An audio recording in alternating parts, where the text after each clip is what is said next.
When I was young, my family moved into a house that was owned by my dad's boss. It was an old house, and while we lived there, we heard an assortment of tales about deaths and ghosts. The house had been built in the 30s or 40s and had the usual creaks and moans that you would expect. But there was something else. You would feel someone watching you if you were alone in a room. Sometimes footsteps could be heard moving down the hall. Appliances would suddenly cut on or turn off on their own. Doors would open and close when no one else was around. Whenever these things happened, my brothers, sisters, and I would sometimes write it off as just our imagination or old house stuff. But other times, we would be really freaked out, and things only got worse at night. If you could get to sleep before my parents went to bed, it wouldn't be so bad. But once people fell asleep and the place fell quiet, things got a lot scarier.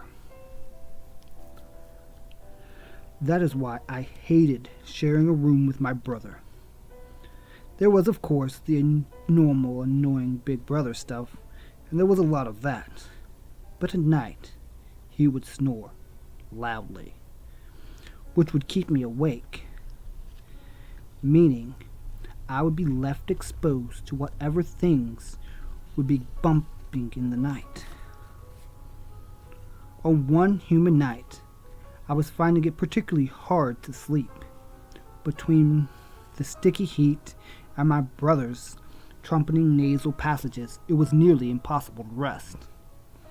I'd finally decided that I might have better luck if I had tried sleeping on the couch in the living room. It was cooler in there and away from the noise. I grabbed a thin blanket from the bed and slipped down the hallway into the darkness. I flipped on the bathroom light along the way to give things a little bit of illumination. The air conditioner had been on, so the living room was far more comfortable. I laid down and snuggled into the pillows of the couch. I covered up, tossing the cover over my body and my head. I did my best to ignore the creeping feeling of someone watching me.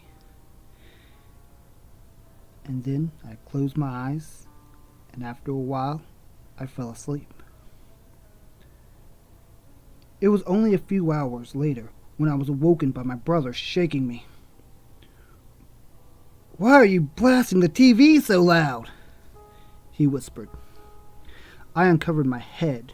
Sure enough, the TV was blasting some infomercial. The thing is, I'd never turned on the TV. My parents' bedroom was just on the other side of the wall, and I was more worried about waking them than the dark. And I distinctly remember thinking about turning on the TV and deciding against it. I was even a little proud of myself for going to sleep without it. I turned the television off and covered back up. My brother went back to his bed. I was too tired to think about how creepy it all was. I was just ready to go back to sleep. I managed to go to sleep again, paying no attention to my brother or the television. I didn't know how long I'd been asleep, but I was awoken again, not by my brother this time. This time, it was the television. It was on again, louder than ever.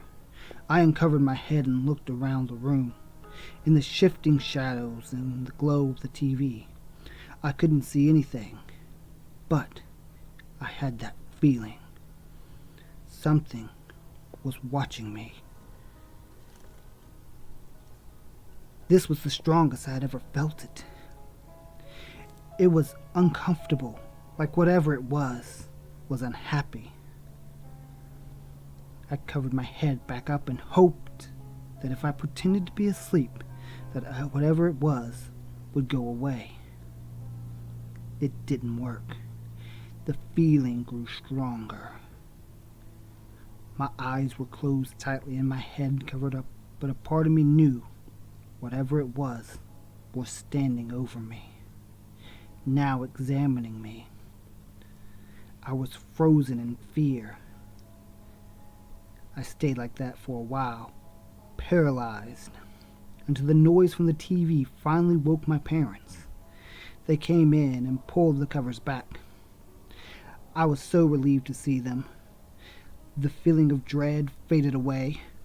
My dad yelled at me for a little bit. I tried to tell him that I hadn't turned on the television, but the evidence was pretty stacked against me. I was sent off to my room.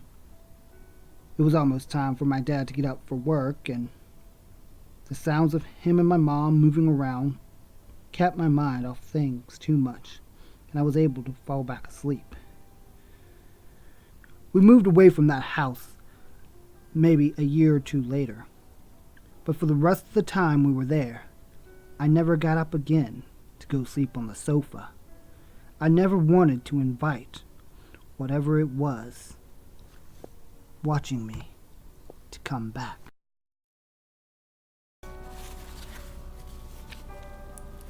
A lot of people would tell you there's no such thing as ghosts, and I might be one of those people if I hadn't seen one with my own eyes. It was many years ago, and my husband and I had gotten together and formed a blended family. He had a previous marriage, and so did I. And I had having 4 boys. I wanted to have a little girl really bad. And when I had my little girl, I was so excited the whole time that I was finally going to have the little girl I always wanted. And then she was premature, so we had to wait a month to get her from the hospital. And I was so nervous when I first brought her home. I was scared, even though the doctors assured me that she was perfectly fine and everything would be all right. I put her bassinet beside my bed at night as I slept. That way she would only be an arm's reach away from me at any given moment. But one night, I was laying down to go to sleep. Hadn't yet went to sleep yet. My husband was snoring softly beside me. My baby was all tucked in her bassinet. And as I lay down and closed my eyes and almost started to drift, I felt someone sit down on the bed. I assumed it was one of the other children, either wanting water or fighting and bickering with their siblings as normal. So I slowly opened my eyes, waiting to find out what was going on. That's when I noticed this woman sitting on my bed. She had white hair and this greenish glow around her. Her left leg was crossed over her right. Her elbow was on her leg, and her chin was tucked into her hand. It was the most frightening sight, and she was just looking down into the bassinet at my little baby.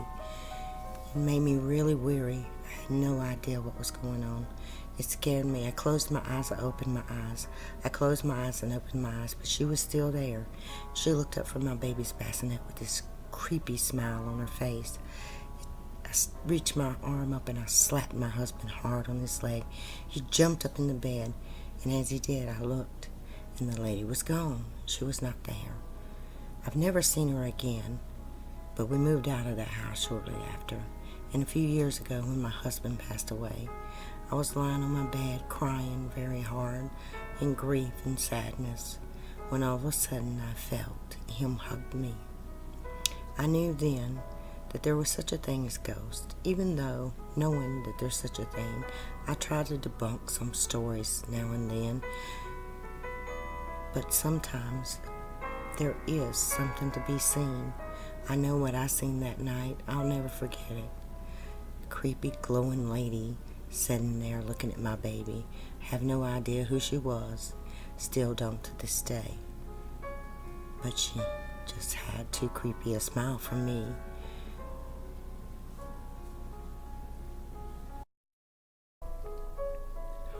My mom, her new husband, my grandmother, and I all moved into the mountains. We found a small house that was a good 20 to 30 minutes drive from the nearest town. We had a great view of the mountains and the hills that surrounded us. I think there must have been a farm farther up the mountain somewhere, because a bunch of cows would graze in the pasture behind our house. I was 17 at the time, and with little to keep me entertained, I spent a lot of time in my room. I would listen to music, draw, or watch TV, whatever. I'm not sure why, but one day I got up to look out the window. I guess to see the cows. My window overlooked the pasture. Or rest my eyes. The cows weren't in the field that day. So I looked over the rolling hills when something darted across my field of vision. It was white and moving fast. Faster than any cow I'd ever seen. I rushed out to the back door to get a better look. I scanned the whole pasture, but in the 20 seconds or so it took me to burst through the door, the white thing had disappeared. It was weird. I told my mom about what had happened, but she said it was probably just a cow. It was another week before I saw it again. I was taking some scraps out to my dog Andy. He greeted me happily. I fed him and scraped him up some food. I looked up, and there it was, in the pasture, looking at me. I called out to my mom to come look at it, but before she could, it ran off quickly.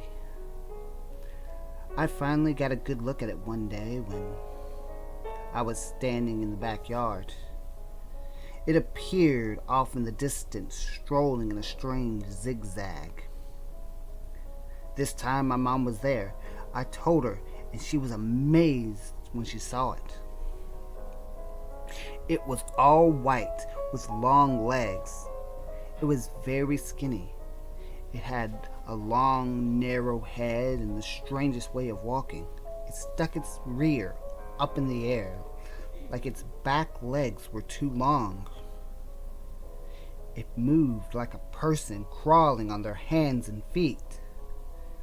But it was way too big and way too fast to be a human.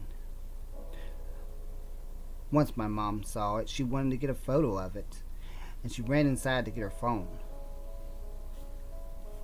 Once she was gone, it started coming in my direction. It made a beeline for me. It was freaky. It was like it was waiting for her to leave. What made it weirder was, almost to confirm my thought, as soon as she returned, it veered off over the hills. It saw her and changed its mind about whatever it was going to do. After that, we started to see it more and more frequently, mostly at night. It would show up and vanish a few minutes later, its white figure a glaring silhouette on the dark sky. It would never come 2 days in a row, and never when the cows were out to pasture. It was like whatever it was stalking us. The idea of it being a white deer or some other kind of animal was proposed. I've never seen a deer or any animal that looked or moved like that. After a while, we kind of got used to it showing up. It was just a part of living there. But we didn't stay there very long and moved again a few months later. I never really found out what it was. There was a part of me that hoped that it was something that brought good luck or magic or something. Then later, I was telling somebody about what had happened. He had told me that it sounded like a skinwalker. I'd heard of them, and from the stories I had heard, it did seem to match. That put a whole new view of things for me. Was I being stalked by a skinwalker? And what would have happened if my mom hadn't come back that day in the backyard? I don't think I want to know.